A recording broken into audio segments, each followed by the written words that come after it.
이제 좀 큰 그림에서 조금 더 세부적으로 한번 들어가 보겠습니다. 창세기의 이야기를 좀 들어가 볼게요. 창세기. 네. 자, 일반적인 분류로 보면 이제 모세 오경 중에 한 권이라고 합니다.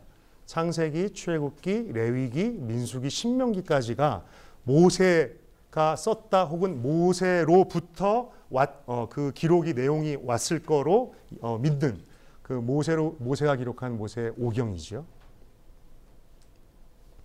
성경의 맥으로 분리했을 때는요, 이게 일반적인 분류로는 그냥 모세 오경 중에 한 권인데요. 성경의 맥으로 분류하면 이 창세기 안에 1막 들어가 있죠. 창조. 2막 얘기 들어가 있죠. 타락. 3막 처음 얘기 들어가 있죠. 이 창세기가 성경의 맥 가운데서는 정말 중요한 책입니다. 창세기만 잘 푸셔도, 잘 이해하셔도 성경 전체가 굉장히 쉬워지고요. 그리고 성경을 읽으실 때마다 또 발견하실 수 있는 것인데요. 각 권마다 1장의 내용만 잘 읽으셔도 그 권에서 무슨 이야기가 날지가 대충 하나님께서 다 이야기해 주세요. 예. 자, 창세기 1장 1절이 그 유명한 이 구절로 시작됩니다. 같이 한번 읽어보실까요? 시작. 네. 태초에 하나님이 천지를 창조하시니라. 예. 창세기를 읽을 때 여러분 그 갖게 되는 의문하고 궁금증은 이루 말할 수 없을 겁니다. 그죠? 예. 그 논쟁도 정말 논쟁거리도 많고요. 여러분 지금 벌써 우리가 창세기 한 꽤 많이 읽었죠, 지금 24장까지 읽었으니까, 예. 벌써 그 앞에 그 수많은 우리 창조와 저 역사시대 이전의 이야기는 사실 다 지나갔어요. 그때 나타날 수 있는 그 궁금증은 정말 많습니다. 그죠? 예. 여러분 성경을 읽으실 때 어떤 의문이나 궁금점이 나타나면 어떻게 반응하세요? 예. 뭐 어떻게 하세요? 아멘 하세요. 믿음이 좋으시구나. 네. 근데 사람은 굉장히 특이한 존재죠. 입으로는 아멘 하나, 마음으로는 어떤 일이 일어날지 아무도 알지 못하는, 예, 뭐 여러 가지입니다. 예. 진짜 뭐 사람마다 반응이 다른 것 같아요. 나 이거 도대체 이것 때문에 장을 못 넘기시는 분들도 계시고요. 이것 때문에 믿음이 흔들리시는 분들도 계시고, 반면 다 언젠간 알게 되겠지 그러면서 그냥 가시는 여러 가지 반응이 있습니다. 그러니까 그만큼 이게 좀 정말 쉽지 않아요. 정말 쉽지 않은데요. 실제로 창조나 진화냐라는 가장 큰 세계관이 충돌하는 것이 바로 여기입니다. 창세기 1, 2장. 그리고 창조를 믿는다 하더라도 그것을 해석하는 것이 정말 다양해요. 예. 그 창조과학회만 놓고도 믿는 사람 안에서도 여러 가지 시각들이 있거든요. 여러분 그런데 이제 이런 질문들 할 수 있어요. 우주의 나이는 몇 살인가? 예. 그러니까 성경 밖의 지식으로 이야기하면 이거는 뭐 몇억 만년 막 이렇게 되잖아요. 근데 우리가 성경에 나타난 거를 이제 성경에 나타난 연수를 가지고 막 계산할 수도 있잖아요. 예. 그러면 많이 잡아야 6,000년? 뭐 이래요. 짧게 잡으면 5,500도 잡을 수 있어요. 그러면 실제로 지구의 나이가 6,000년인가? 예. 이걸 가지고도 고민할 수 있고, 실제로 온 우주는 7일 만에 창조되었는가? 노아 이전의 아담의 후손들은 평균 연령이 900살이었는가? 이런 질문에 대해서. 예. 이런 질문에 대해서 여러분 일단 제가 좀 말씀드리고 싶은 것은, 아니 감히 어떻게 저런 거를 믿음 없이 이러실 필요 없어요. 이러실 필요 없습니다. 여기 있는 질문들이요, 믿음 없는 사람들의 이야기가 아니에요. 창조를 믿지만 가질 수 있는 의문점입니다. 충분히. 여러분 제가 말씀드리고 싶은 것은요, 의심은 저희에게 굉장히 주의해야 될 점입니다. 근데 질문과 의문은 많이 하셔도 괜찮아요. 많이 하셔도 돼요. 문제는 이제 목사님이나 저희가 다 답을 못 드려서 그런 건데, 답을 드리려고 이제 열심히 노력을 하지만 저도 답 알 수 없습니다. 여러분 근데 이제 이런 것들을 대할 때 한 가지는요, 어떤 분들은 이런 사실들 때문에 믿음 자체가 흔들리고 믿지 못하겠다라는 분들이 있으실 수도 있거든요. 예. 그리고 어떤 분들은 이걸 문자적으로 다 믿어야지만 믿음 좋은 것이라고 여기기도 하시거든요. 근데 여러분 이 가운데서 우리가 좀 도전하고 싶은 게 있어요. 도전하고 싶은 게 뭐냐면 창세기 고대의 이 유대인들과 그 고대의 성경의 저자들과 그 사람들의 가치관과 그 사고방식이 우리랑 많이 다르다는 겁니다. 예를 들어서 저와 여러분이 이미 20세기, 21세기를 살고 있기 때문에 디테일, 구체적인 거 이게 굉장히 중요합니다. 여러분 근데 고대인들은요 디테일이 그렇게 중요하지 않아요. 그렇다고 해서 이게 다 무시해도 된다는 이야기를 하는 건 결코 아닙니다. 고대인들한테는요 디테일보다 더 중요한 게 있어요. 더 중요한 게 있어요. 이걸 좀 나누고 싶습니다. 창세기를 통해서 모세가 정말 전하고자 했던 메시지가 무엇인가 이게 중요하다는 거예요. 거꾸로 말하면 다르게 말하면 모세를 통해서 성령님께서 이 창세기를 통해서 우리들에게 말씀하고 싶으신 게 무엇인가 이거를 찾는 게 더 먼저라는 것이죠. 여러분 저희가 창세기를 모세가 썼다고 했습니다. 여러분 모세가 창세기를 누구를 위해서 썼을까요? 나를 위하여 썼어요. 믿음 좋으신 건데. 생각해 보세요. 모세가 창세기와 모세오경을 누구를 위해 썼을까요?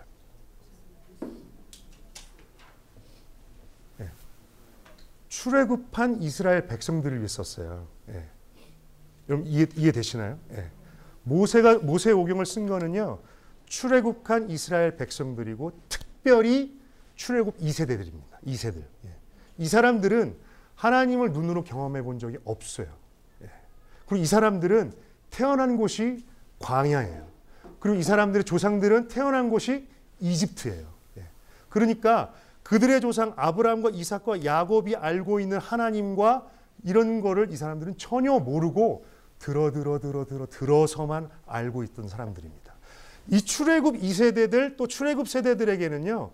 정말 오래전부터 내려왔던 그 아브라함과 아담과 조상들의 창조 같은 이야기보다 이들에게 더 가까운 이야기가 무엇일까요? 이집트의 세계관이에요. 이집트의 우주관이고 이집트의 창조관이고 이집트의 신들과 문화예요. 여러분 이걸 생각하셔야 됩니다. 그래서 이 지금 모세가 이 출애굽 2세들에게 말하고 싶은 것은 이것입니다.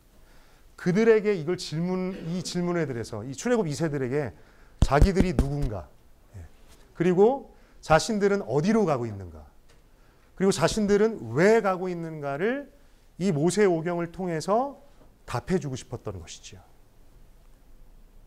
그러니까 즉 출애굽 2세들 그 광야의 백성들에게 너희들은 하나님의 자녀야, 하나님 나라의 백성이야, 이거를 얘기해주고 싶었고, 너희는 지금 광야에서 갈 것 없이 그냥 유리방황하는 것 같지만 지금 너희는 한 방향을 위해서 가고 있는 거야. 약속의 땅을 위해서. 왜?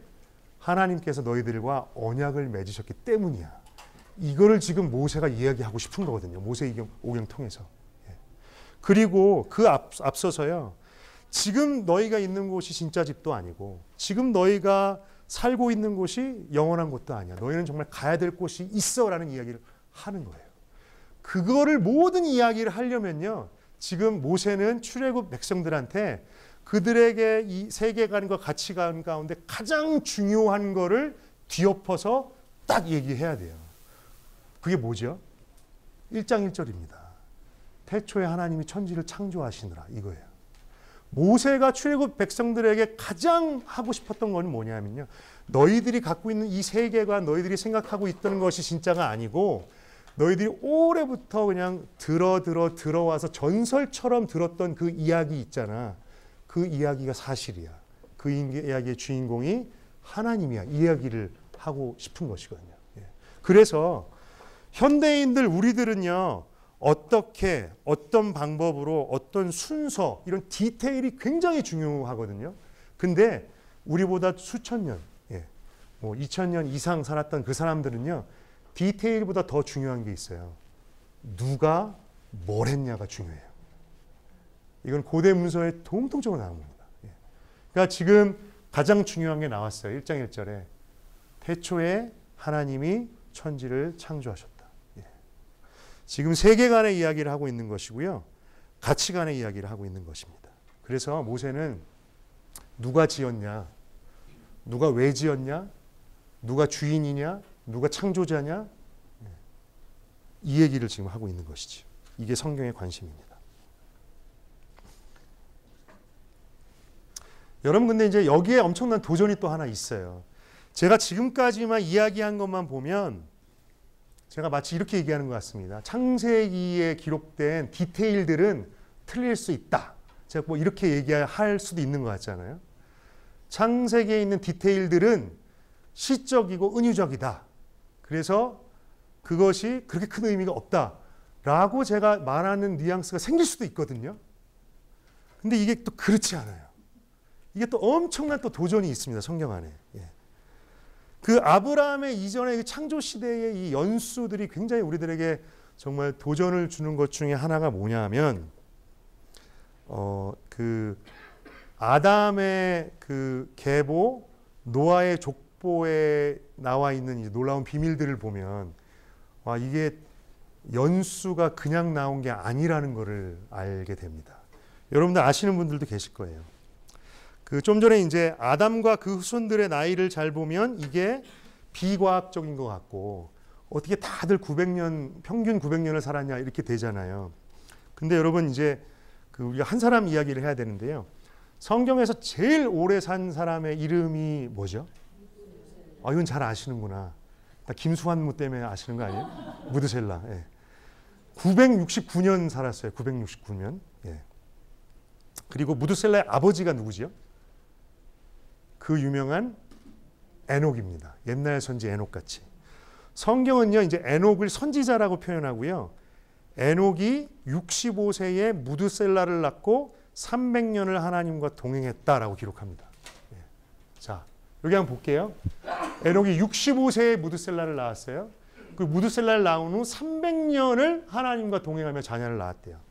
여러분 이 말씀을 잘 보면요. 그리고 여러분 에녹이 또 엘리야와 함께 또 유일하게 하늘로 죽음을 보지 않고 또 올라간 사람들이잖아요. 그래서 굉장히 부러워하기도 하는데요. 이 에녹이 65살 됐을 때에 뭔 일이 있었던 것 같아요. 무슨 일이 있었던 것 같아요. 65살 됐을 때. 그러니까 65살에 무드셀라를 낳고 그 이후에 300년을 하나님과 동행했답니다. 그게 이제 어떤 일이 있었는지를 저희가 잘은 모르겠어요. 그런데요. 에녹이 65세에 무드셀라를 낳았을 때 그 아들을요, 그 이름을 굉장히 희한한 뜻으로 이름을 짓습니다.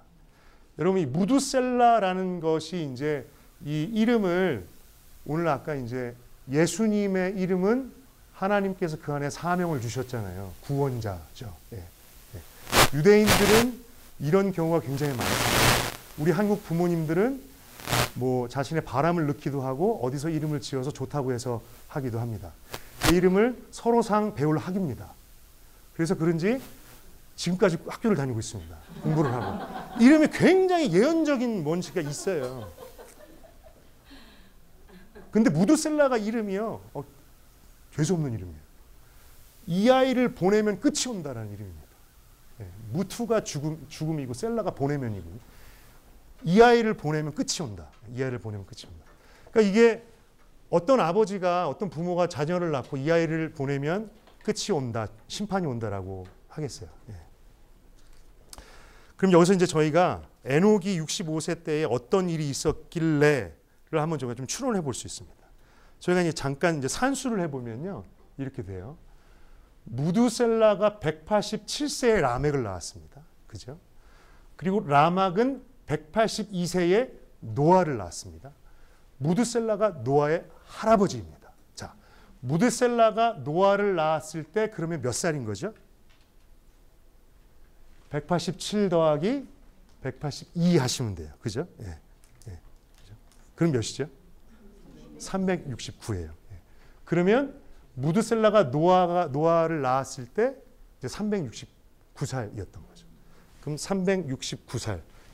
그럼 이 369살의 이 사람이 그 이후로 969년까지 600살을 더 살아요. 600살을 더 살아요.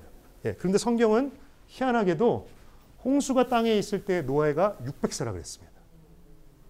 이게 무슨 이야기인지 아세요? 예. 희한하게 이 노아의 계보에 나타난 그들의 연수 가운데 놀라운 하나님의 섭리와 비밀이 계시되어 있는 것이지요. 그러니까 이렇게 해석할 수 있어요. 아마도 에녹이 65살 때에 어떻게든 하나님을 만났나 봐요. 그래서 에녹이 어떤 사람이어서 그랬는지 모르지만 하나님께서 친구처럼 여기셔서 당신께서 갖고 있었던 놀라운 비밀 하나를 말씀해 주셨던 것 같아요. 예. 네가 아이를 낳을 건데 이 아이가 죽을 때에 내가 이 지면에 죄에 대한 심판을 내릴 거야. 예. 그러니까 에녹이 그 말을 듣고 어떻게 된지 모르겠지만 아마 두려움과 경외함으로 일생을 하나님과 동행했던 것 같고요. 아마도 유다서는 에녹을 선지자라고 표현해요. 아마도 이 사실을 계속 선포하고 다녔을 것 같습니다. 근데 실제로 하나님께서는 이 무두셀러가 969세가 되던 그 해에 홍수 심판을 내리셨다는 것이죠. 여러분 어떤 것 같으세요? 오, 신기한데? 뭐 이러고 끝날 수는 없는 거죠. 예. 이게요, 성경이 우리의 시각과 우리의 이해대로 보이지 않는다고 해서 이게 판단할 수가 없습니다. 예. 성경은 정말 놀랍습니다. 그러니까 우리의 이해와 우리의 사고와 맞지 않는다고 해서 이걸 우리가 의심하고 들을 수가 없어요. 우리는 그럴 자격이 안 돼요. 자격이 안 돼요. 그러면서도 우리는 동시에 다리를 놔야 됩니다. 성경에서 정말 우리에게 양보하지 않고 전하고 싶은 그 메시지와 함께 하나님께서 성경의 한 구절 한 구절 속에 주신 그분의 그 놀라운 섭리들을 우리가 정말 함께 받아들여야 되는 거예요. 예. 저는 그러니까 결론은 이거예요. 제가 굉장히 줏대 없는 사람처럼 언제는 숫자들을 뭐 좀 가볍게 여기셔야 돼요 했다가 갑자기 뭐 숫자들을 뭐 이래 제가 막 이런 거 가는데요. 저도 지금 그 중간에서 굉장히 그 다리를 찾고 있는 입장입니다. 그러니까 저의 믿음은 하나님의 이 성경은 한 구절 한 구절뿐만 아니라 한 단어 한 단어도 우리 마음대로 바꾸고 해석하면 안 되는 겁니다. 그래서 아까 그 말씀이 다시 있는 것이지요. 디모데후서 3장 16절 다시 한번 읽어볼게요. 시작.